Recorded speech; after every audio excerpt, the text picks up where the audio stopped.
What's up, everybody, and welcome to Bump and Run. I'm Pete Colasano, joined as always by my good friend, Mr. Scott Bracey. What's going on, dude? Peter, how are you? Good to see you, sir. Doing all right? Doing all right. I was going to say weather's getting nicer, but it's 51 degrees in North Jersey today. So It's great. It's about the same. Yeah. It's 55 down here, all the way in South Jersey. So it's pretty crazy, unbelievable, but it'll be good on the electric bill. Yeah. For everyone who likes to pump the AC. I'm sure you've been keeping an eye on this story since the draft with Shedeur Sanders finally going in the fifth round to the Cleveland Browns. And you know my affection for sports media. All I've seen on ESPN, Bleacher Report, The Score, everywhere like you look for your updates, Yahoo Sports, it's like videos of Shedeur Sanders throwing the ball in mini camp. It's like, did you see the pass he just made? And there's no defense. There's no shoulder pads. There's no anything. It's all rookies. It's all rookies. There's no one's even running hard. It's just get to know you. It's like orientation before your first day of high school, that kind of thing. You know what I mean? Like, hey, guys, come on in. We're going to introduce, look at this place. Here's your hot tub. You got your tape on your helmet because you don't know your fucking name. Exactly. Yeah. Like they spelled Shedeur wrong. Like, it's just, But they're just masturbating over every little throw he makes, every move he makes, highlights from mini camp. And it's like, I was even watching yesterday on Get Up, Mike Greenberg saying, there was a real scenario here where Shedeur Sanders ends up being the starter week 1. And I just think it's interesting that just this morning, the report comes out of the depth chart at this current time. Now, of course, things change all the time. Yeah. But the current depth chart for the Cleveland Browns is Flacco, Pickett, Gabriel, Sanders. No. Gabriel, Pickett, Flacco 3. Whoa. Sanders 4. Now Gabriel, things can change. That's old. Things can change. And I suspect if Joe Flacco remains 3, which I doubt, by the way, but if he remains 3, they'll cut him. Yeah. And they'll let Shedeur Sanders be 3. Maybe. Because I come back to what we originally said of why he fell in the first place. Who wants a circus for your third string quarterback? If they really think, now again, what I like to say is we don't know. ESPN sure shit doesn't know. Mike Greenberg guaranteed doesn't fucking know. He doesn't know his ass from his elbow when it comes to playing quarterback. But it's the people in the building. These are the people that scouted him. These are the people that drafted him. These are the people that are watching him work out, train, throw, play, learn. And they have him at 4 after basically 4 days. They've seen so much that they put him all the way down as he's the last guy on the depth chart. So once again, I like to say, whether it's us tooting our own horn or however you want to put it, patting ourselves on the back, do not trust sports media. Their job is to keep you tuning in. Their job is to keep you wondering. All we do is come on here and tell you how it actually is and make you laugh. Yep. I don't know. Call me crazy, but I think we're actually a better source for information, predictions, telling you what's going to happen, why it's going to happen, and then it actually happens. This show, Bump and Run Sports Podcast, actually does that, as opposed to ESPN, Mel Kiper just flipping the fuck out about Shedeur Sanders going in the 5th round, and now he's 4th on the depth chart. I'm just saying, again, things can change, and I've never been one to say this is what's going to happen. I know he's going to stink. But we sure as hell before the draft and after the draft pointed out his shortcomings and why it was the case, and it continues to be the case. Those things haven't changed. So just wanted to bring that to everyone's attention. Listen, it's May 21st, but what's your gut? My gut is kind of what you said. I think Joe Flacco or Kenny Pickett will start. And doesn't that make sense, though? Kenny Pickett was a first-round draft pick. Joe Flacco, older now, but first-round draft pick, Super Bowl winner. Kenny Pickett, for whatever people want to say about him, he's 15-10 as a starter. Like, there's something to be said about that, okay? Yep. So he has issues keeping healthy. He doesn't like pressure. Who does? So, I suspect it'll be one of those two guys. And if it and the 2 rookies that they drafted, there's a real chance one of them gets cut. It wouldn't surprise me. And to kind of button it up a little bit, back to what we said, if Sanders were to get cut, I don't think there's a massive market out there to pick him up for the exact reason of nobody wants a second or third string quarterback that brings that much noise to the table. I wouldn't. I sure as shit wouldn't. Yeah. And if they thought that highly of him in the first place, if Cleveland were to cut him, if other teams thought that highly of him in the first place, they would have picked him before Cleveland did. So I don't look around the league and say, well, there's other teams clamoring for him. I highly doubt it. Another thing on Flacco too, he was great in the Stefanski offense a couple years ago. So that's how he got paid. Who did he play for last year? The Colts, I believe. No, it wasn't the Colts. Was it the Colts? Was it the Colts? I think you might be right. I think it is the Colts. Yeah, that's how he got paid by the Colts because they were hoping to get the same thing. No, you're right. Sometimes there's just a good fit, right? And unless he fell off a cliff, that's like you said. Right. Which arms like his don't, and he was never one to move much anyway. Right. He's still got a fucking cannon. Decision-making, processing, that stuff does slow down over time, but I'm just saying, like, sometimes there's just a good fit. We saw that with Nick Foles in Philly. We see it with Jalen Hurts in Philly. We see it with Brock Purdy in San Francisco. We see it with Jared Goff in Detroit. Sometimes there's just a really good fit, and if the guy was somewhere else, it might not work. Yep. You make a really good argument there that might very well be the case with Joe Flacco. The NFL schedule was released last week, which is a great day for NFL fans. It just gives you a little taste, what's the whistle a little bit. Yeah.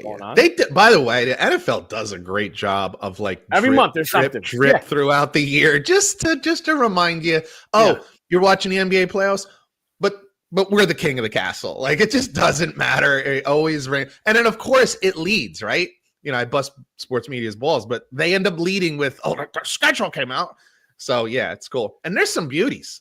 I got some things here. You could jump in whenever you want on some stuff you got. I got week 1. We'll start there. Thursday night, the defending champion Eagles host the Cowboys, which I think is weak at their part. They had so many other options they could have done there, I think. And the Cowboys got eyeballs as it is. I don't think they need to do Cowboys-Eagles that right off the bat. Right. But what do I know? The only thing that'll intrigue me specifically about that game is now that you have George Pickens there, and I'm going to assume, at least for the beginning of his tenure with the Cowboys, like, he's going to be on relatively good behavior. Can you imagine if Dallas goes in there and wins that game? Yeah. You got to figure Philly's on a little bit of has a little hangover from all the off season. Sure. And, if Dallas goes in there, you have to remember, I think I could be wrong here. I think it's like 21 straight years that there hasn't been a repeat division winner in the NFC East. I may be overestimating it a bit, but it's a long time. Wow. I think that's the actual number, but I could be wrong. If it's 15, then it's been a long time since there's been a repeat. That's crazy. So that would be something else. If Dallas goes in there, of course, and wins that game, of course, all that talk starts right back up. Rusty Dak, though, that's a tough ask. I will say Philly's defense is no joke. So very tough ask. Friday, I think in Spain or somewhere over the pond, is the Kansas City Chiefs and the Chargers. That's a good game. If you're one of those teams, do you want to play the first game of the season in Europe, wherever it is? No. Oh, what a... Especially the Chiefs. You think the Chiefs earn that, like, not to have that game there? Like, you would think, right? Yeah. Although I get the league saying, here's the face of the league. We're right. Send them around the world. Mm-hmm. Who did was it the Chiefs that played the Eagles last year in Brazil? It was the Packers and Eagles. Packers, right. Okay. But yeah, I guess that's their reason, but I'd be pissed, man. Like, especially first game. You're like, you kind of either want to be home or be in the States. I don't know. Or like in Denver or something, like local. Like, yeah. I'd just been in camp for a month, and they going to ship me off to Europe. Like, that sucks. Sunday night football, a great one in the AFC. Another one great in the AFC. The Baltimore Ravens at the Buffalo Bills. So that leads me to a question for you. Mm-hmm. Is this like, I don't want to say championship or bust, but is this kind of a big year for Buffalo? Like, dude, if you don't do it in this Baltimore, year, which of those two coaches? Which of those two coaches do you think has more pressure on them? McDermott, because Harbaugh has done it for a longer period of time and has a Super Bowl under his belt too. I think he just got an extension too, didn't he? Yeah, I think it's got to be McDermott. You're probably right, because there's so much chatter. there's always chatter like, oh, he's And not the guy. the Ravens are just a machine. They Yeah. like their 10, 11 wins. They make the playoffs. They win a game. They get close. They add weapons every year for Lamar, but they're not enough. Yeah. But there's no the GM, the owner, and the coach. They own like 3 peas in a pod. Yes. Well, Buffalo, dude, new stadium coming in. Oh, that's right. I don't know, man. Good point. It's good point. It's getting warm. I think we had it on our list last week. It's getting a tad warm. Yeah, because we keep feeling like they come up short. Now, the funny thing is, Josh Allen doesn't come up short. No, sir. If you just look at him statistically and how he plays in these big games, they lose, but it's not because of him. Which is odd. The quarterback gets all the heat, and he's gotten not so much heat because he's performed. Yeah. I was just going to say it's the opposite with Lamar Jackson. Harbaugh probably gets some of the heat, but it really falls on Lamar's shoulders. And because he statistically plays significantly poorer in the playoffs, so that has a lot to do with it, or in those losses, we should say. So that'll be an interesting. Where's that game being played? In Buffalo. Very nice, very nice. What else you got there? And wrap it up Monday Night Football Week 1. The Minnesota Vikings and J.J. McCarthy go to Chicago and play the Bears. Pretty good defense, pretty good. Everyone's blowing the Bears already. Oh my God, of course. Ben Johnson right off the gate. I would have liked Lions Bears there just to have a little juice with. I couldn't agree with you more. Johnson, but it's a tough spot for J.J. McCarthy. First game on the agree. road. We'll call it a division rival. I still do not know. You can. Yeah, right? Yeah. And yeah. I think we kind of agree, probably the strongest division in the league. You agree with that? NFC East? No. What? AFC West? AFC West, probably you're right. Although, what do we know about the Raiders? What do we know about the Bears? Well, yeah. That's what I was just going to ask you. Do you think you expect a little more from the Bears or from the Raiders? Bears. Yeah, I think so too. I think part of that's Caleb. Although Pete Carroll, you got to trust a little bit than anybody else they've had for a long time. I mean, let's put it this way. But then you can go backwards and go Pete Carroll, veteran, 77 years old. Ben Johnson, first-time head coach with a weird quarterback. With the whole you could argue both sides, but I would agree. I think it's probably the Bears. I think the expectations are higher for the Bears. For sure. I got a feeling Bears fans might be a little disappointed, but I just think that's a very tough spot for J.J. McCarthy, kind of a rookie, to come in and play that game. But, you're right. They're loaded, though. That team is very good. Playing in Chicago on September 10th instead of December 10th is a fucking huge difference. I agree with that, especially with a dome team, team like that. So that's a good point. Thanksgiving, we have the normal 12:30 kickoff in Detroit. They will host the Packers, which is a thing every couple of years they do that, right? The Packers or Bears or whatever. I like it though because they both have high expectations. A lot of times that Thursday game, that Detroit game, especially because it's Detroit, doesn't have a lot of juice. Right. It's almost like get it out of the way while you're eating, and that's a big fucking game. Yeah, that should be a big game. Yeah, tell the family to come over a little bit later, a little bit earlier. If you get on the couch for that one, right? Exactly. Second game, the Kansas City Chiefs at the Dallas Cowboys, which I think is very intriguing. I love it too. Yeah.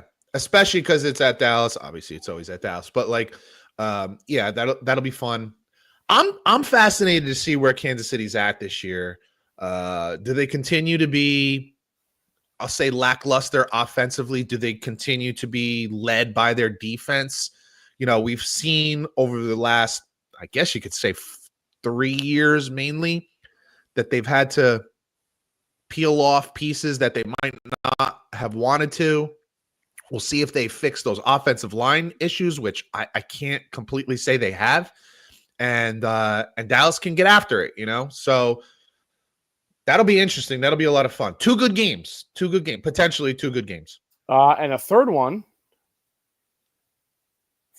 Thanksgiving night when everybody's in a coma, the Cincinnati Bengals at the Baltimore Ravens. Which last year I think both games were in the 80s, if I'm not mistaken. I was going to say I think Cincinnati set a record for losing games after scoring 35 or more points.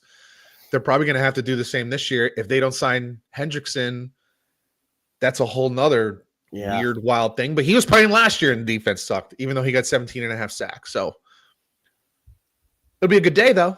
Is there a Friday game that weekend? Oh, excellent segue, sir. Black Friday for the third year in a row.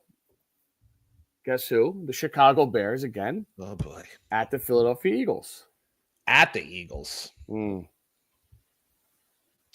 I mean, it's hard to comment on it right now. We'll see how the season's going at the time, but there's potentially a lot of juice there. Dude, Chicago's loaded.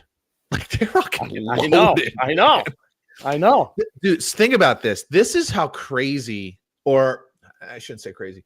This is how far the league has gone in favor of quarterbacks. If you just take away the quarterback, is there a team more loaded than Chicago Bears? Think about it for a second. Eagles. Offensively, you think? I guess so. Maybe that's fair. Yeah, I think so. I think they are fucking loaded. It all comes down to we don't know what we're going to get from Caleb Williams, right? Like, you're just not sure. If you were to put, let's put it this way. Let's try this. If you were to put a healthy Jordan Love, not even like, top 5, I'm not trying to say Joe Burrow, Josh. If you put a healthy Jordan Love on that Chicago Bears roster, change nothing else, but just put Jordan Love at quarterback, what are your expectations? I mean, Green Bay's a 10-win, 11-win. I was going to say 11-6. Yeah, I was going to. Right? Yep. That's how far this league has gone. Like, you have to have a quarterback, or you're just not part of the conversation. But do we expect them to win 10, 11, 12 games this year? No fucking way. The Bears? No. Yeah, right? No way. But would you be surprised if Green Bay won 12 games this year? Honestly, I think I would be. 11? I don't love their team this year. I don't know. Maybe I cannot get by. I mean, this is a conversation for like 3 months from now. But I cannot get behind the full Packer team. I don't know what it is yet. I don't know. Well, it's got to be something there. I don't hate Love. 2 years in a row, they made the playoffs. Two years ago, they went second round and almost knocked off San Francisco. What'd they run into last year? Did they play Philly and lose? Yeah. And I mean, they end up like crazy. They lose to the eventual Super Bowl champion. No, dude, I'm not saying you're wrong. It's my thing. It's not, I have a hang up with him for something. I gotta. Do you not love Jordan Love? I know. I don't mind Jordan. I don't love him, but I don't mind the pun. Don't mind the pun there. But I don't mind him. But I think I take probably a lot of guys over him, and I don't know why. I don't know. I could. Yeah. Maybe this is a game for another day. I think I just gave you one. You just gave me a game for our next episode. I can see the steam coming out of your ears. Right? The Jordan Love or game. We go on to Santa Claus Day. Oh. First game, the Cowboys at the Commanders, which I love that too. I don't know how the Cowboys are going to be at that point. I don't see them being great, but let me just say this. I don't know how either one of these teams are going to be. I do. We talked last year about Houston, CJ Stroud. I don't like calling it a sophomore slump. I just call it teams catch up. Then you got to have another pitch. You got to go to a second, third, fourth pitch. Teams are going to be watching Jaden Daniels all winter long, all off season. Can they pull off the same stuff? What have we always said about Cliff Kingsbury? Yeah. Not the best at making adjustments. Now, Jaden Daniels makes you look fucking phenomenal, even if you're not making great adjustments. But can that continue? I suspect there could be a few more bumps in the road. You mentioned in the last time we talked after the draft about how you can't count on a Hail Mary. You can't count on some of those comebacks that just were ridiculous. So who knows, right? We don't know. We think, but we don't know. And that defense was one of the worst in the league last year. I don't know if it can be totally improved in one season. Second game rematch from Week 18, Sunday night last year. A little bit of a different situation. The Detroit Lions at the Minnesota Vikings. Now they get to host their primetime game. Hopefully JJ is in full comfort at that point with Kevin O'Connell, Jordan Jefferson, everything else they got going on there. They're loaded also, dude, the Vikings. Again, if you take away the unknown with JJ at quarterback. Both of these teams are, right? Yeah, for sure. Yeah. St. Brown. Here's the strangest thing about this division. We think it's loaded. It kind of is. But think of all the transition that every team is going through except for Green Bay. Chicago, new head coach. We don't know about Caleb. We don't know about Ben Johnson. We think we know he's creative offensively, but can he lead an organization? I don't know. A lot of transition there. You look at the Detroit Lions, who won 15 fucking games last year, and new offense coordinator, new defensive coordinator. Head coach is still there. Quarterback's still there. A lot of stuff is still there. So the stability should be okay. But we thought we were going to get stability in Philly a couple years ago, and they shit the bed with new offensive and defensive coordinators. Hodge coming back. They get the D-line back in a little bit. So, you're feeling good, but you're like, who's calling the plays? You certainly know they're not going to be as creative as Ben Johnson, even if it's the same playbook. And then you look in Minnesota. We love the head coach. We certainly love their weapons. We love the moves they made. Love their DC. Yeah. Oh, absolutely. But do we really know about JJ? Not yet. Do we know? I like him. You like him. But do we know? Oh, we don't know. We don't know. It's fascinating for a loaded division, a division we think is loaded. There's a lot of unknowns there. A lot of unknowns. But beyond the regular unknowns, people can Philly repeat? Can they repeat? I don't know. You know how hard it is just to stay fucking healthy? Yeah. Like, what if Saquon goes down? He has a history of being hurt, and I don't want him to get hurt. Yeah. But what if he goes down week 2? Are you the same team? What if Jalen Hurts goes down for 3-4 games? Strained MCL. He's not out, but he's out. Their backup now, right? Like it's I don't know. So it's hard to get Kenny. Yeah, they can, but will they? Dude, that's really hard, man. It's really hard. Stacked too. I mean, it's loaded. Yeah. I mean, they're both stacked, to be honest with you. But and the night game, my Denver Broncos going to Arrowhead and play the Chiefs. They were a blocked kick away from beating them last year in Kansas City. Yeah. Expectations higher now in Denver. So we will see. I'm hoping we are hanging on there at the week 16, week 7, so late in the year back there. So week 17. It's funny you mentioned that game from last year. That's one of our TikTok videos went over 150,000 views because of that game. Because I went on and I'm like, conspiracy theories, bring them on, man. Because how do you not? Like, it's just crazy, right? So yeah, I actually think. Is it just me, or I think Denver's in a great spot because it seems to me like they're very low key. I think Denver's in a really good spot. Yeah. Nobody's talking about them at all. Nobody's saying a word like, "Hey, what about Denver?" I think what do we always say? Quiet off season is more better. Absolutely, 100%. Like it's been real quiet, and that's what you want. They had enough loud last season after moving on from Russ. Eating 80-something million. That was enough loud for them. They've overcome that. They're past that. Now the quiet, it's always a good thing. Nobody's talking about them at all. I have a little mini game for you here. We could just do this real quick. I love the game. It's not the game. It's a little mini game. I just thought of it right now. Let's do it. I have a list of some primetime games here. I'm going to give you the number, and I want you to give me the teams. What do you mean the number? So this certain team has 7 primetime games. You want to give me the team? Holy shit. 7? Kansas City? Yes, right off the bat, 1 for 1. Okay. This team has 6 primetime games. I gotta go with the Eagles. You're being correct, sir. Incorrect. 6. Wait a second. Why do I feel like I heard this? This is a no-brainer if you think about it, dude. Is it Dallas? It's Dallas, yep. Okay. Okay. And I remember it was Dallas because where I heard it from, they were like, why the hell? This is a team that didn't even make the playoffs. It's just natural. It's Dallas. That's what, It's Dallas. All right. So I have 1, 2, 3, 4, 5, 6, 7, 8 teams with 5. 8 teams with 5. Okay. Let's go with start with the one easy one that you just. The Eagles. Attaboy. How about Washington? Correct. So we already use it. How about the Chargers? Correct. 5. 5 more. There's 5 more, huh? How about the 49ers? Correct. Oh, look at you. What a fucking professional. How about Miami? Yeah. Wow. Oh, Miami's a hot spot. That's all. Not because of the team, because of the location, I'm thinking more. Still out there, and there's one that's obvious ones. Yes. Oh, Detroit. Correct. 6 for 6, dude. Oh my god. There's how many more? 2 more. 2 more. Fuck. 5. What about the Steelers? Wow. No. Okay. Baltimore though. No. No way. Does that leave Cincinnati? No. Jesus. But you just hit 3 off on the next fucking game. Houston? No. All right. Wow, shit. Want me to give it to you? Nope. Green Bay. Nope. No kidding. No, I don't want you to fucking give it to me. Not the Jets. Well, hold on. No. All right. So who'd you say? You said Baltimore, Cincy, Houston, you say Houston? Yeah, Houston. And I who would you said say? Houston. Steelers. So you said Steelers. all right. So that's 4 for the 4 game primetime games. I got to cross them off. Who am I missing, man? Go there. I don't think Denver's going to get 5. Well, that's another one for next game.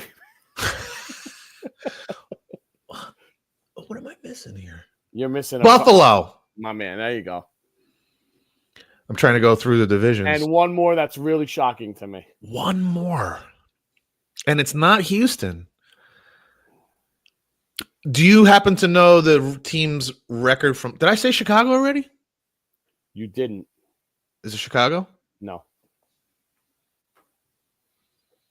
Do you know the team's record from last year? I would like to say 7-10 at best, non-playoff team, and they had some drama. They had some drama. 7-10. So that's not Atlanta. It is Atlanta. It's Atlanta? Shocking, right? 5 primetime games for Correct. Hot Atlanta? Weird, right? Michael Penix. Yep. I thought that was very strange. Wow. That one shocks me. All right. That was And then 4, you got Baltimore, Cincy, Denver, Houston, and Pitt. There is 1, 2, 3, 4, 5 more at 4. And then we'll end it at that. So 4. Could this be the Jets? No. Giants? No. All right. Denver? Yep, you said that one already before. All right. All right. So you took off the Steelers. You took Denver, Texans, Bengals, and Ravens are off the board now because you said Denver. them. Okay. New England? No. How about the Rams? Correct. How many more? 4 more, and they're all NFC teams. Give you a hint there. All NFC. Minnesota? Correct. All NFC. It can't be Seattle. Correct. I mean, it can be Seattle. That's what I meant to say. That's what I was trying to say.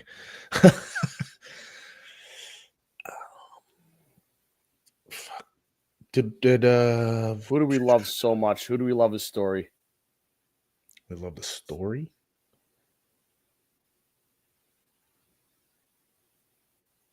Shit. I don't know. You know. We love the story. We love him. We root for him all the time. Detroit. We root for the guy.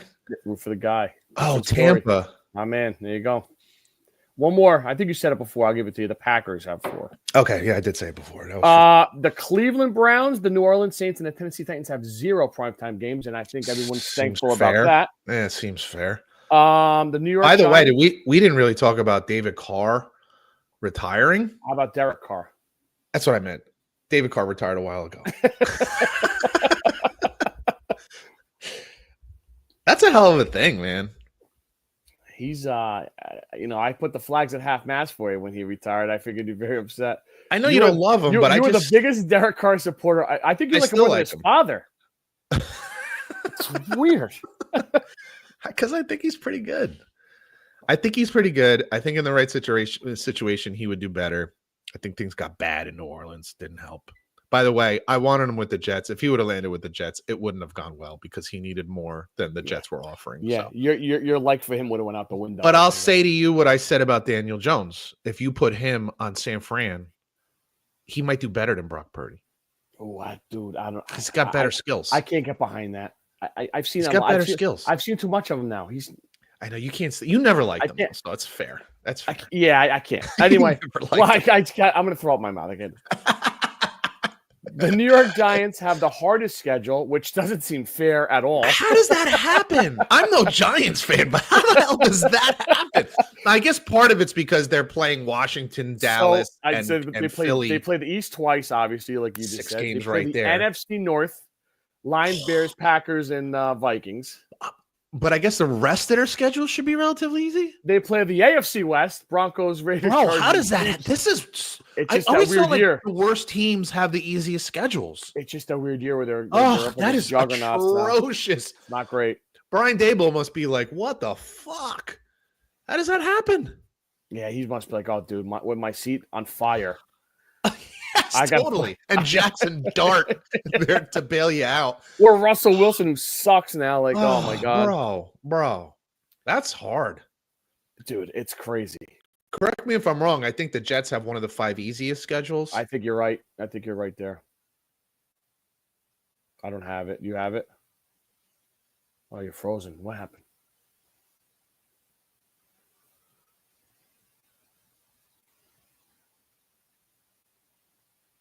One right off the bat. So, oh, there you go. He's alive. Yeah, I'm back. I don't know. I have very mixed feelings about the Jets, what they're going to do, what they per usual. Yeah, what they're capable of. I don't know. I think there is a chance that they could surprise a little bit, but yeah, I don't know. You have anything else for the schedules? No, it's all good. PGA Championship game last weekend. Yes. Did you watch?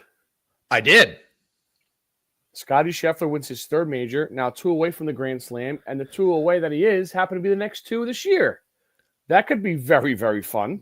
Very fun. And I just want to say, like, we talked a year ago, and I asked the question, is he on a Tiger-esque course? And I think we can put that question to bed. Again, he's not Tiger yet. He hasn't had Tiger's career, but you got to start somewhere. Nobody has been more dominant over the last 3 seasons. Like, just, it's not even close. And the reason it's even more so we can say it's Tiger-esque is because when Tiger was in his prime, there was Tiger and the field. Like, that's how even the betting markets were. There was Tiger and the field. And those were your 2 options. Nobody was going to like take Phil. Nobody was going to take in David other Duval. individuals. Yeah, and exactly. It was like you're going to bet Tiger or you're going to bet the field. And it was almost even money on both, which is insanity. But that's kind of where we're at now with Scotty Scheffler. Like, he's so dominant. There's Scotty Scheffler. Now, the funny thing, the other side of it is he's not the personality at all that Tiger would. So it's not a problem because dominance creates fans. People watch. Sometimes they watch because they want to see if you can do it again. Sometimes they're just watching because they want to watch you lose. So, are you still there? Yep. Okay. I see nothing, but I can hear you. John Rahm, Bryson DeChambeau, 2 live golfers. Give it a shot. They were very close. I have a thought on this, and I think it's been said around a little bit too. The lack of competition that the Live Tour now delivers, the 54 holes, the shorts, the music, all the whole bullshit. I think and Rahm said it. Rahm said it hurt him. He goes, I haven't been in this environment in a long time. Is it a lack of competition or is it a relaxed atmosphere? Because, dude, there's a lot of great golfers on the Live Tour. The answer to your question is yes on both. It's like, okay. I don't watch it though. I think I've watched it twice since it started, and when I've watched, I've enjoyed it. But it does seem a little too like you and me out golfing. Yeah, you know what I'm saying? Yeah, like right. It's a little too relaxed. The intensity just isn't there. Well, Dustin Johnson's been a fucking mess. He's been non-existent. He admitted on full swing. He took the money and ran. He doesn't even give a shit. And you got to understand it when you're talking about like $100 million.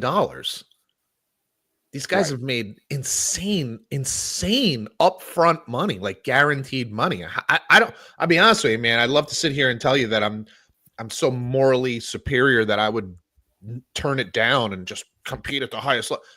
Bro, $100 million, a lot of money. Guaranteed money. I mean, that's really something else. Bubba Watson was on McAfee yesterday, and he said, don't believe everything you read about the numbers, but the numbers, they got to be close. Yeah, I mean, how far off could they be? If it says 100 million, would you get 80? Exactly. Look, and the other side of it had to be pretty substantial for you to leave. For you to leave the PGA Tour, for you to leave, the premier events, it had to be substantial, right? And also, let's use Rahm as an example. When he originally said no, right? He originally was a no, and then came around. Why? Yeah. Because it was like, fuck, the money's just too big. It wasn't because like you, to your point, like the better golf was in the other tour and he went there. He flat out said it. He was like, it was just too much to turn down. How do you turn it down? And I can't kill these guys for that. I mean, you'd play for free, but you play for dough. So, but dude, just on the other side of it though, with Rory, when he won the Masters and he got the Grand Slam, isn't that what it's about, dude? The emotion, 100%. It's. But let's be fair. When they first split, and we watched the Masters, we watched the majors that season. There was like 3 out of 5 top 5 golfers were live golfers. Some of them were winning those tournaments. In fact, Koepka, Brooks, Brooks, DeChambeau, like they were winning. But yeah, I think maybe they're too far removed now from intense weekly golf. It's so relaxed. I don't know. Maybe these guys are drinking beers during LIV. I was thinking that. Wouldn't surprise me if they were. Would it? Transfusions at the turn? Yeah, it is golf. Let's be real. You're already paid, so it's not like you're going to lose money. And then it's, even let's get ridiculous. Ricky Fowler almost lost his tour card because of how poorly he was playing. Those motherfuckers on the Live Tour, they ain't losing shit. They're not going anywhere. There's no pressure. And pressure, what do they say? Iron sharpens iron, right? Like if you're not in the grind every week, you lose your edge.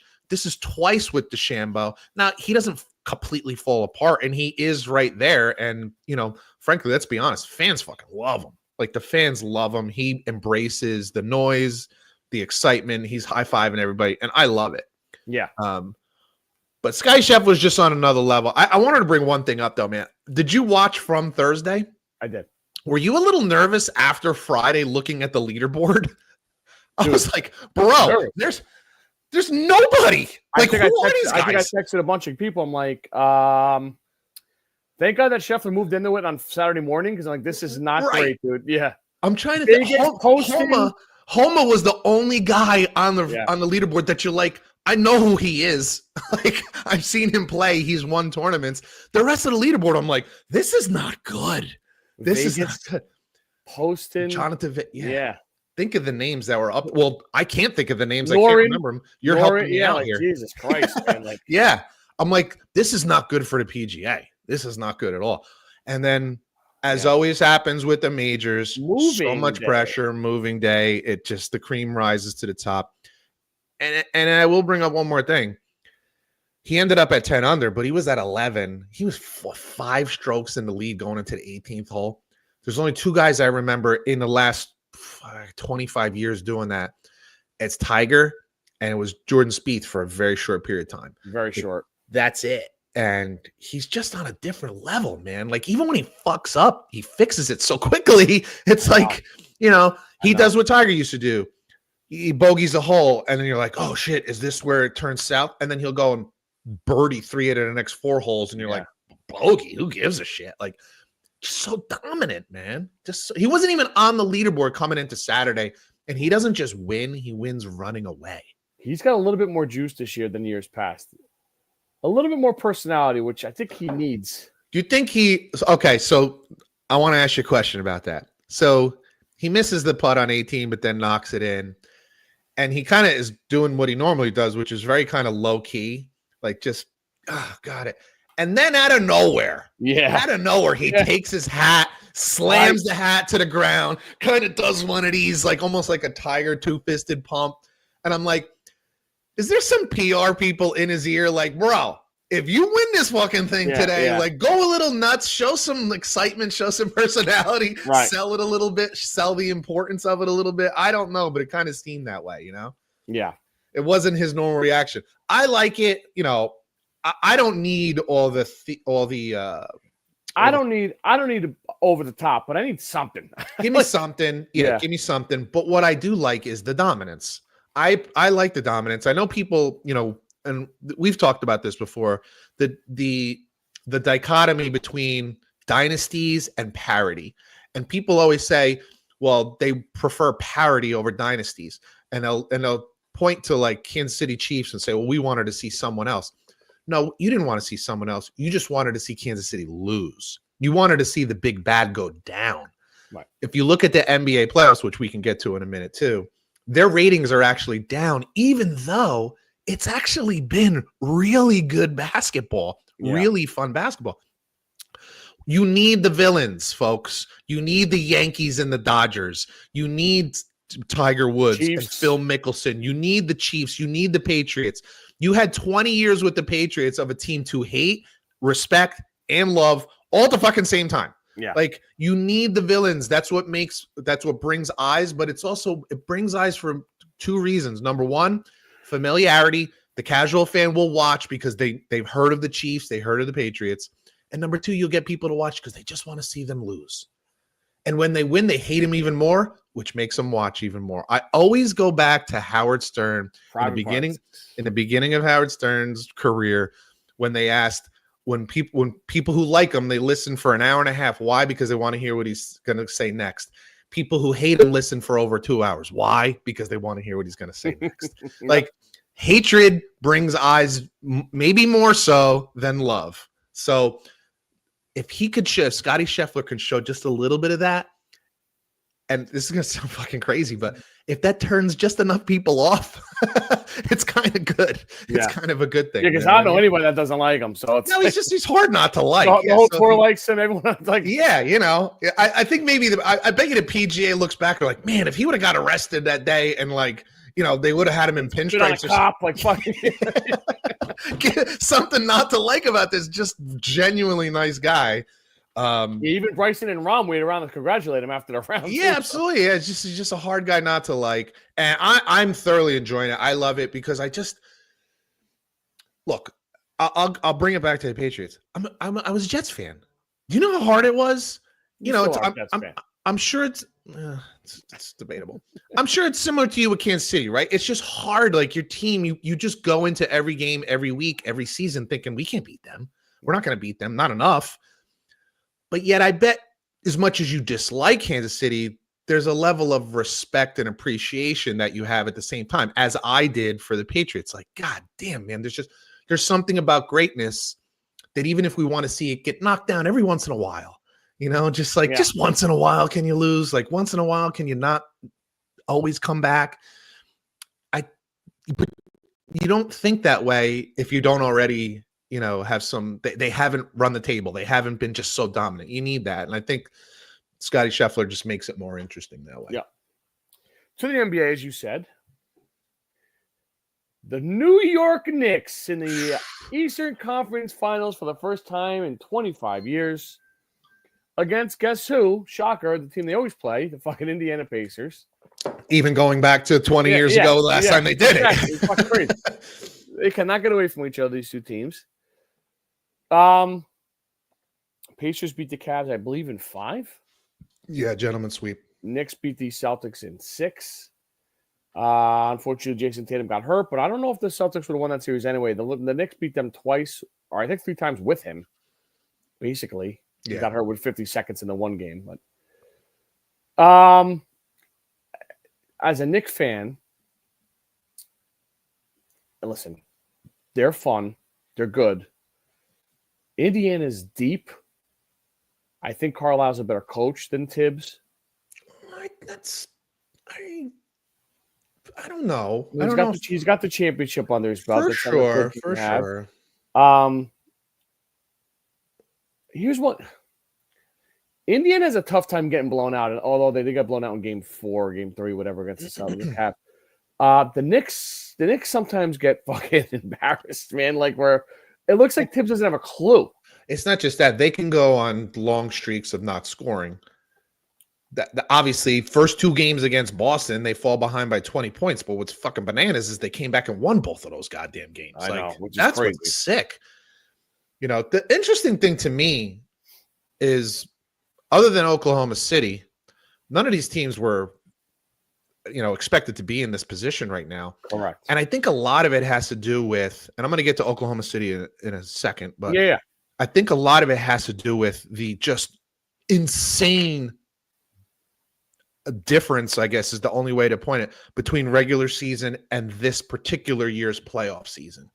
The physicality in this year's playoffs, the amount of physicality that refs are letting it go. By the way, I fucking love it. I'm down with it. Let the players decide games.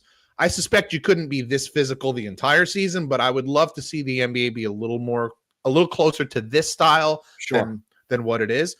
But the Knicks, the Pacers, and Minnesota are so much. Who's out? Warriors, not physical, 3-point shooting team. Lakers, not physical, like just old, beat up, small. Boston, soft threes. They set a record in the first game that they took 60 threes and only made like 15 of them. Soft. Who's still Cavs, 3-point shooting team, very finesse. Why? Mobley was out for a little while. Soft. Finesse. These playoffs, and I'm even going to put Oklahoma City in this because they had no choice once they started playing Denver. This playoffs has been dominated by teams that can younger teams that can maintain that physicality over the course of an entire series. And I'll come back to what I was saying about Oklahoma City. The fucking best thing that happened to them was running into Denver and forcing a 7-game series. Everything up until that point had been too goddamn easy. Best record in the NBA all season, MVP. Best defensive team, MVP of the league, 4-game sweep in the first round. And then they run into Denver, and it's hard. And they had to persevere. They had to toughen up. They had to harden their, resolve. And they did. Best thing that could have happened to them. They don't need the rest. They don't need the short series. They're not old. They're ready to fucking go. Best thing that could have happened to them was going 7 games with Denver. If it would have been a 5-game series, I think it would have been worse for them. I think they're poised to make a run and win the whole damn thing. I think you're probably right. I think, it's funny. I don't want to put the cart before the horse here, but Timberwolves Knicks would be so much fun with storylines. Oh, hell yeah. Hell yeah.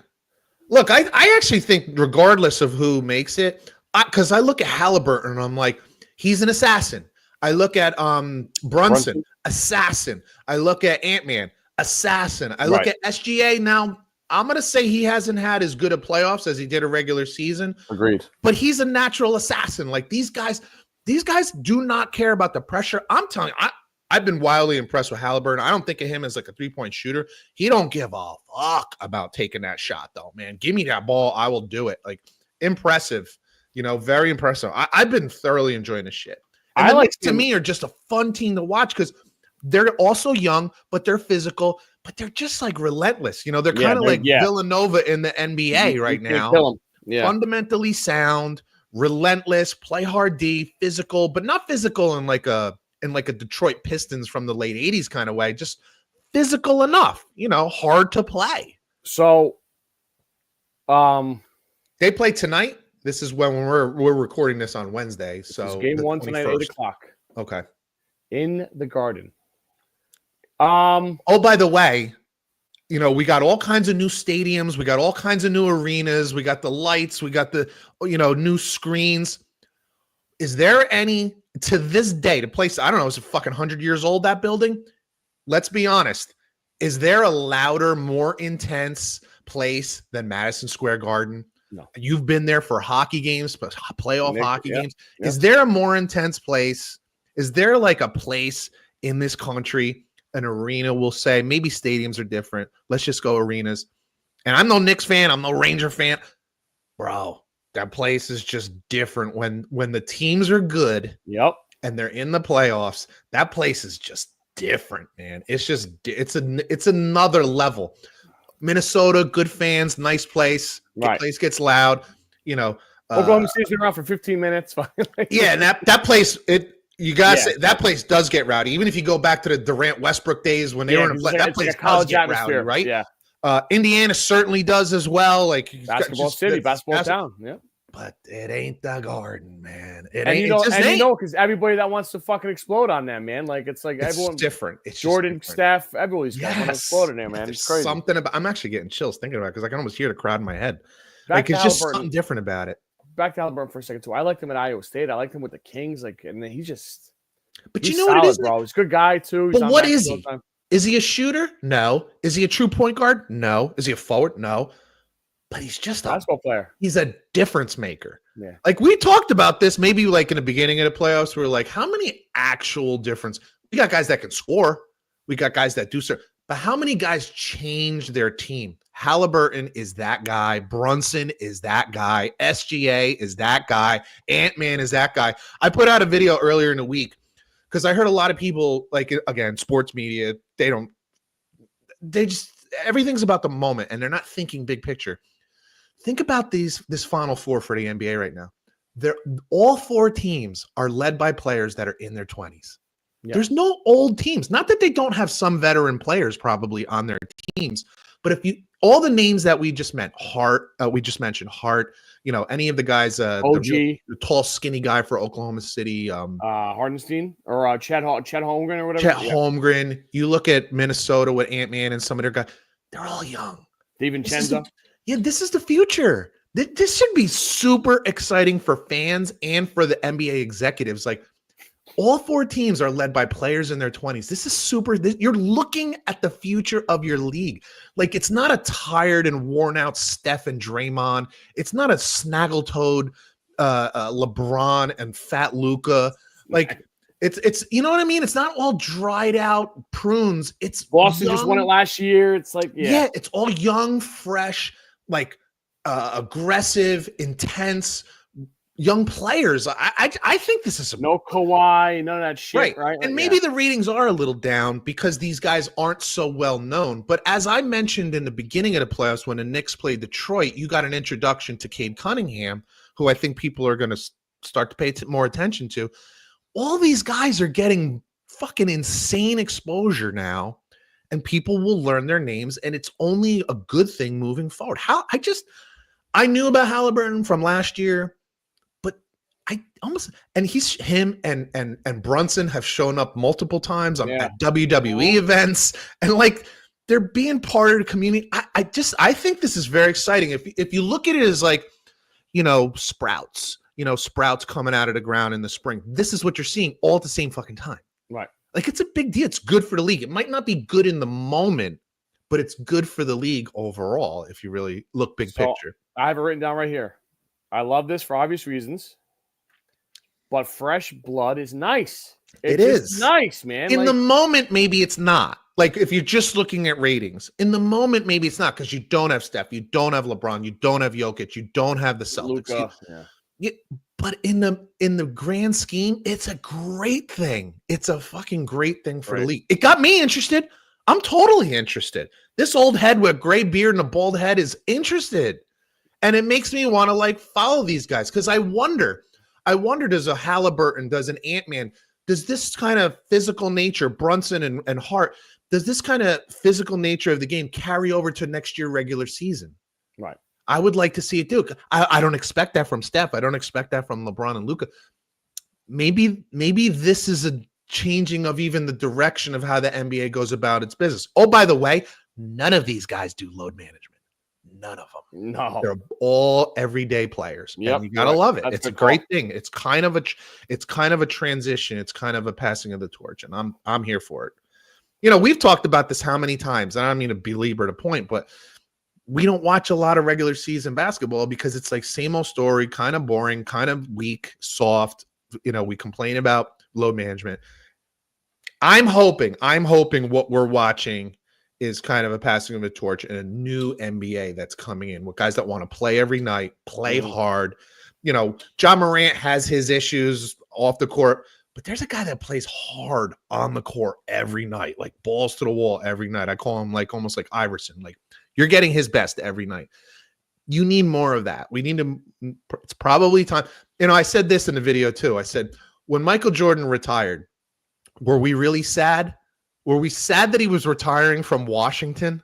No, we want the Michael Jordan from the Bulls back. Right. We weren't sad. We weren't missing the guy that was playing for Washington at the time. You shouldn't be sad if LeBron moves on or if Steph and Draymond. Like, you shouldn't be sad because they're not who they were.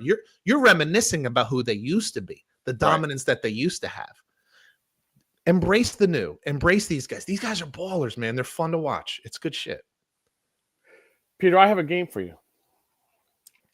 I don't know if you know this, but I really love games. I hope it's not trivia because that I suck at. But so we have that in the on deck circle. Great, Peter. I have a list of 10 guys here. Who are my favorite fictional quarterbacks. Fictional quarterbacks. Oh my God, I got to know their names. Movie. Well, you could give me the movie. I got movies only, no TV shows. Okay, movies only. All right, can I start? Absolutely, you could start. Okay, so Kane from the program. Joe Kane is Joe number Kane. 1. Number 1. Ding, ding, ding, ding. That is my guy, Joey Kane, alcoholic and all, fucking DUIs, motorcycle. Dude, do you know how many times I watched that movie? No, it's my favorite movie. I love that. It's got to be close to 400 or 500, and that's disgusting for me to say because it's a bad movie, but like bad acting. Well, you watch your mouth. But it's a great movie. Joe Kane is able, number 1. Good all right, how about we go with Keanu Reeves in the what are they? The Replacements or something like that? Shane Falco. Shane Keanu Falco Reeves is number 6. Okay, number 6. All right, how about we go old school here? Do you have some old school on there? I have some. Or should I waste my time? Okay, old school. Let's go. Burt Reynolds in The Longest Yard. I don't have Burt. How dare you? Well, I have Paul Crew. So I have him and Adam Sandler, the same guy. Paul Crew. Okay, well, yeah, we'll take that. We'll take that. You do get credit for that. All right. Number 9. That's number 9. Reynolds was better though, but that's okay. That's fair.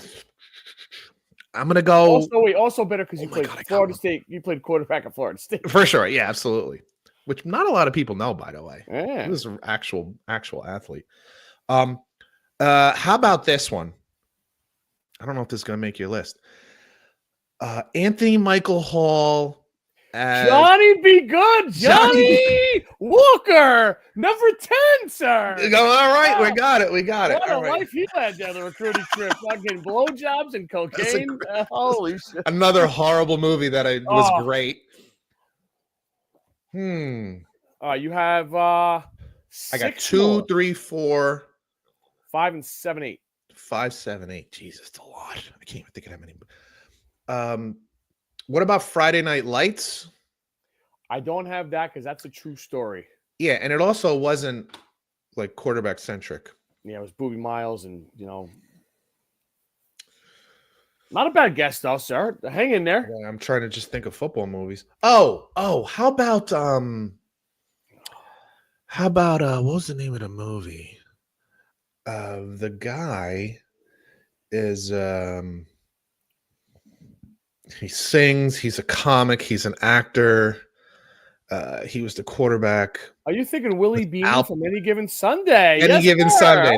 Thank you for the help. You knew where I was going. I was about to say Al Pacino was the coach. You're good. That's enough for me to give. What number was that? 8.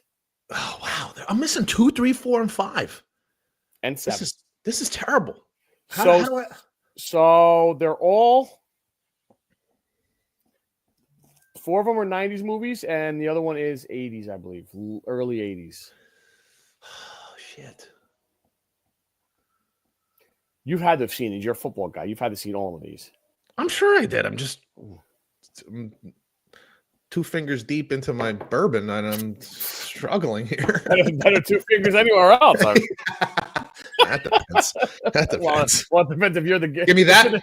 I'll give you that top 10. If you're the taker, I don't. Jesus Christ, no. I warn anybody against Mayday. Jesus All right. Christ, Let's SOS. get back on topic. Please. Let's. Jesus Christ! Cut. Edit. Delete. Fuck. Why am I drawing a blank on all this, man? I don't even know if I give you hints on this. Yeah, hints are hard. All right, one of them I could give you a hint on.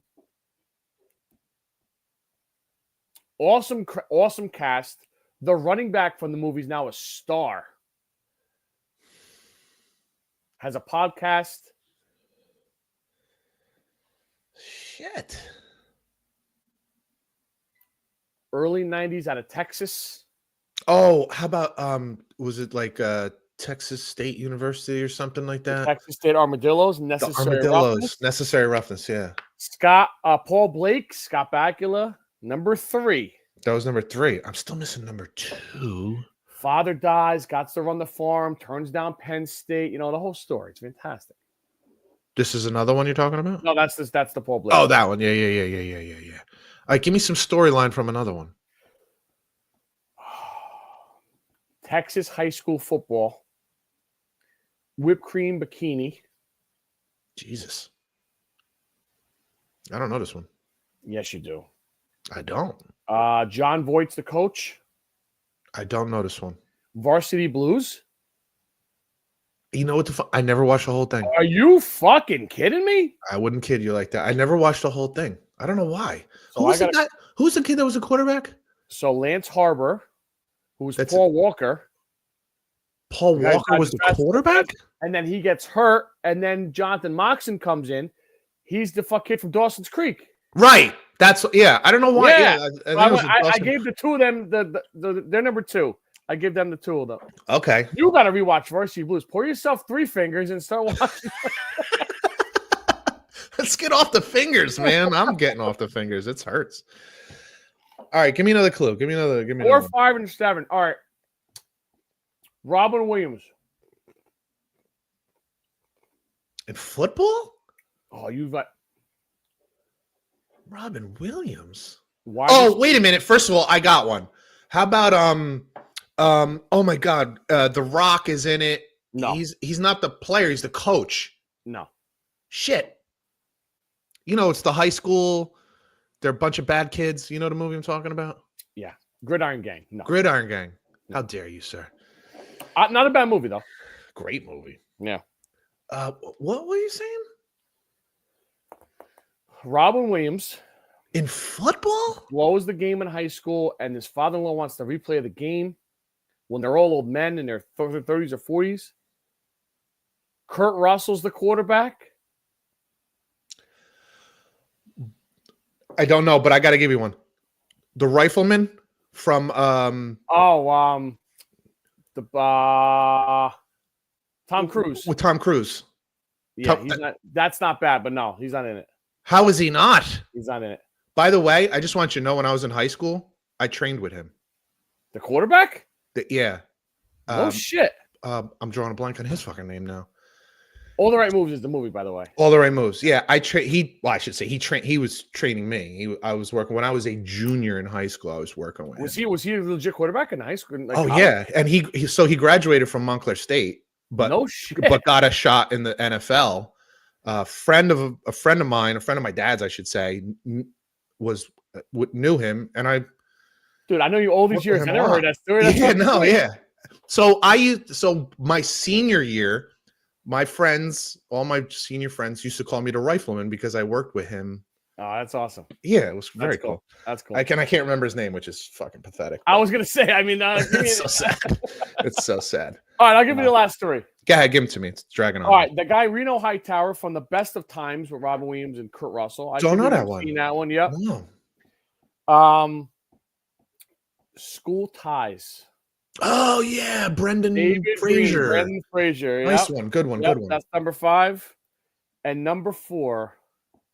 Wait, don't tell me. Good. You're not going to get it, but sneaky good. Go ahead. How do we not have the quarterback from the Denzel Washington movie where he was the coach? Sunshine? Sunshine. Yeah, I wasn't a big fan. Oh, that's great. Because he only plays like the one game and whatever. And it was a fucking great movie. They won the championship. Great, but the quarterback thing is not that great. Championship. It's more about the coaching than the quarterback. It's more about a lot of things than that. But yeah, exactly. I'm just saying. Exactly. So what was the last one? Number 4. Do you remember Lavander Bird Williams? Oh my God. I used to love this movie. Yeah. Wildcats. What's her face was the coach? Goldie Hawn. Yes. Goldie Hawn was the coach. Yes. I used to love that movie. He goes from selling watches in the fucking bleachers to throwing bombs, man. Yeah, shit. Yeah, that's right. That was a great movie. Oh my God. You know who that actor is too? Well, he's been in a million different things. Fucking Bubba Gump Shrimp, man. Yeah. He's been in a lot of things. He was a kid. Yeah, he's good. He was in Chicago PD. He's a really good actor. Yeah, great movie. Good call. No, I like that list. I like that list. I figured you'd have a little fun. I think again, All the Right Moves should have been on there just because it's a classic. But he's not movie. He's not a big. He's not a big star in the movie. That's right. It's the linebacker. It's Chris Penn, and yes, and help me, coach.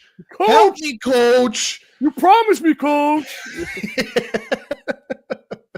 My God. Oh, my God. Scotty Trivia, we go. We're back to our regular scheduled programming with. Oh, I got to be tortured more now?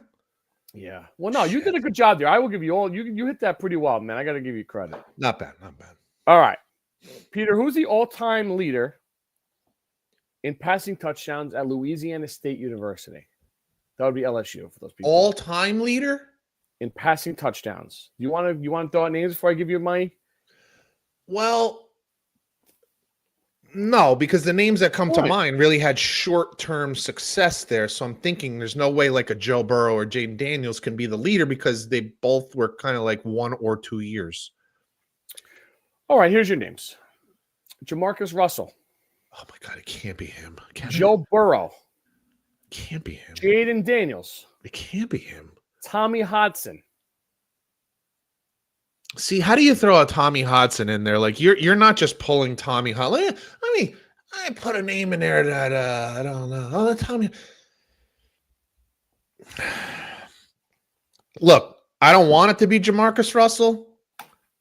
I just don't think it can be Joe Burrow, even though it was like fucking 55 in one season. Did he play 2 years? Did Joe Burrow play 2 years? I think he did play. So let's call it 80 something. That can't be the number. Jaden Daniels only played 2 seasons. And he didn't break Joe Burrow. Joe Burrow has a single season record.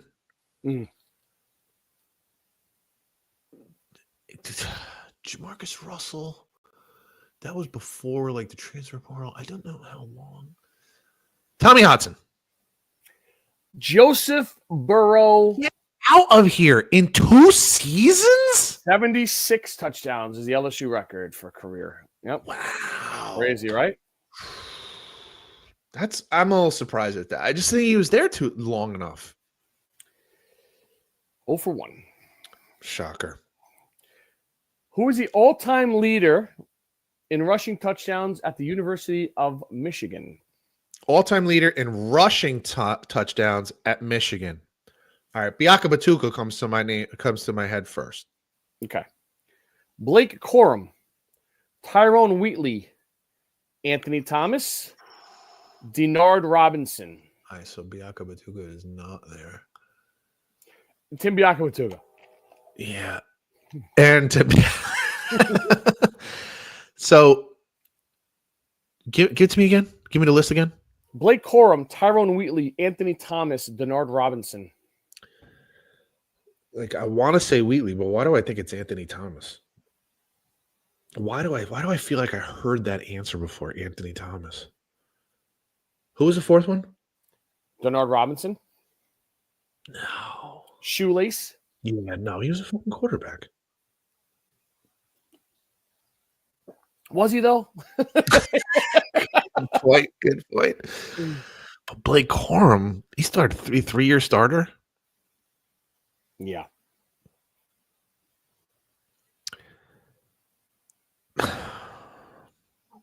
I'm gonna go with Anthony Thomas. So Anthony Thomas was the record holder until Blake fucking Corum. Fuck you. Fucking broke it last. Yep. Damn trivia. I want the questions ahead of time from now on. Go ahead. Oh yeah, because that makes a lot of sense. Help Joe Biden out. Well, let's not go that route. How's that working out? You're talking about fingers. Let's not go that route. Jesus. All right, we have a first one on the show on our podcast this time. Ready? Listen closely. 2 Michigan State wide receivers have a combined 26 yards from the line of scrimmage. That's receiving and rushing. 26 yards? 26 touchdowns. I'm sorry. 26 touchdowns. Sorry. Okay. From the line of scrimmage. Okay. I have more than 4 options here because you got the name 2.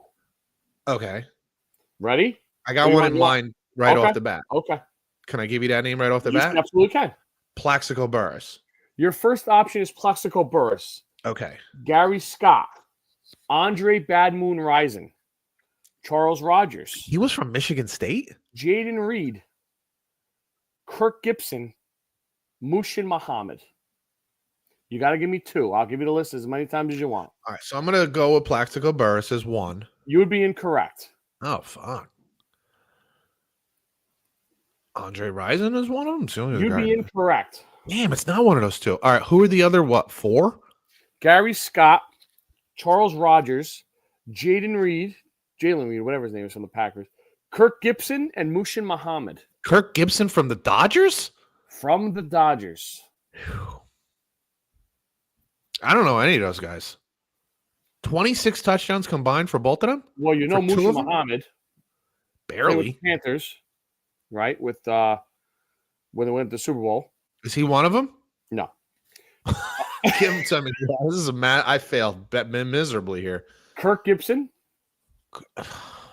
Which is that's why I wanted to do the question, because I thought that was awesome. Yeah, well, yeah. You don't read the room at all, fucking. And Trivia is not my strength, apparently. Charles Rogers, ex-Detroit Lion, who fell off a fucking cliff.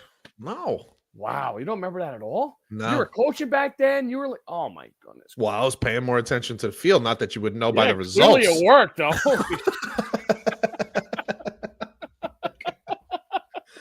Why do we even do this? I shouldn't even be allowed to talk. I try to keep things current. You know what I mean? I try. Yeah, that's what you're doing. Yeah, What the hell? Oh, that's awesome. That was bad. That's 0 for 3 again. Yeah. Bro. But you did well with the game. So let's keep it positive today. All right. I think you're being kind, because I missed about 5 out of 10. Well, you got fucking Johnny Be Good. I mean, that by itself. That was a good one. It's a fun movie. Yeah, see, take the positive.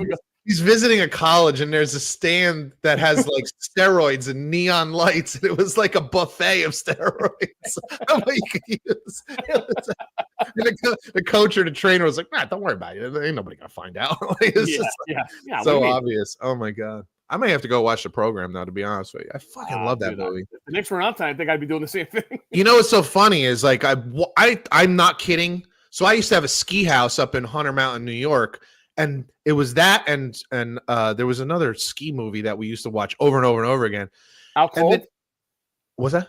Out Cold? Is that the movie? No, it was like Ski School. Ski School. Horrible movie, but we fucking loved it. But we're dummies in our 20s, right? So now, like, I'm 40-something years old, and I go back and watch the program, and I'm like, oh, the acting is horrible. Like, it's hard, but I fucking love the movie. I don't care. Dude, the fact that they got James Caan, the coach, James Caan is insane. Oh, there's actually a bunch of people in that movie that are good. Like running back ends up being like Omar Epps. Omar Epps, the guy does a lot of shows and movies. Like Latimer and fucking Alvin Mack are in a bunch of shit. Yes, absolutely. Yeah, no, and Halle Berry's in it. Berry. Yeah, like it's actually a loaded cast when you think about it, but the acting wasn't the best, but anyway. Joe Kane didn't do much though after that, right? What was he in, like 16 Candles? He was in a movie based on a true story about alien abductions.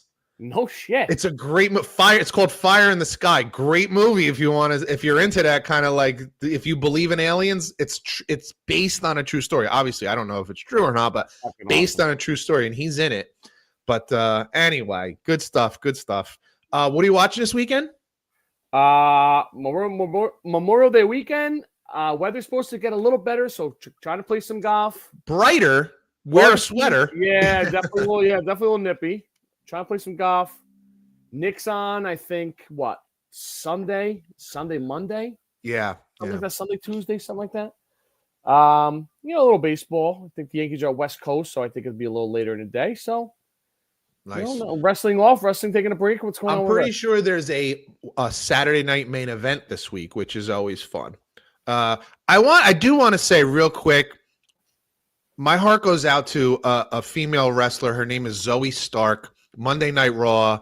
She went to do a move like off the ropes and landed really funny on her leg, and her knee just buckled underneath her. I was like nauseous. She's screaming in the middle of the ring.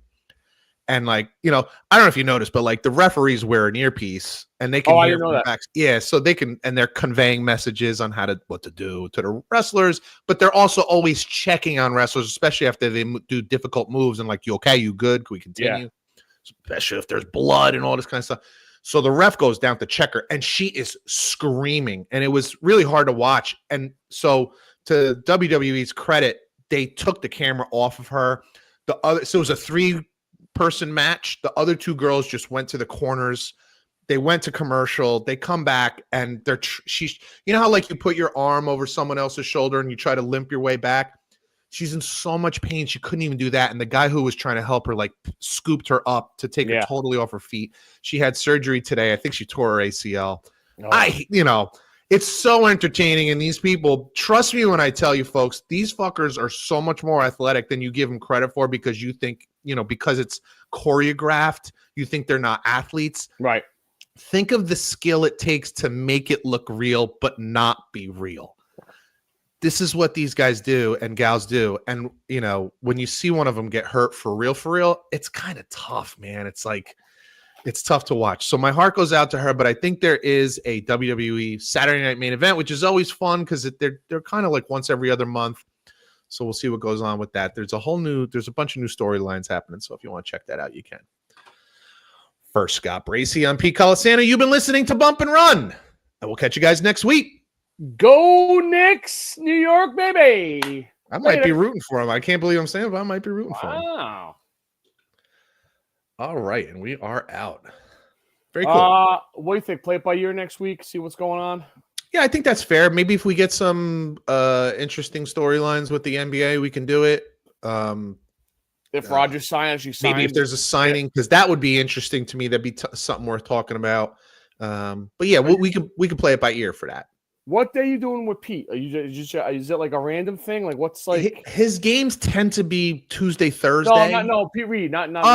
So kind of what I semi-outlined to you, like I want to do something different. I don't want to do with him what I'm already doing with you. And I said to him, like, dude, why would you want to do with me what you're already doing with your friends? Yeah. So I proposed to him, like, hey, why don't we do a more, like an instant reactionary, more of like a 15, somewhere between 15 and 30 minutes. So like, what I mean is like, the example I gave to him when I told him like Sunday morning, I'm like, hey, Oklahoma City's playing Denver tonight. If it's a great game, if something wild happens, we come on either after the game or the very next day, 15, 20 minutes, we analyze it and get the fuck out of there. So that it's not, but maybe more often, hey, Roger signs, we come on and do a 15, 20-minute reaction to Roger signing, and then we're done. Maybe we do that. Like maybe I jump in with that, and then we just take care of that. You can come on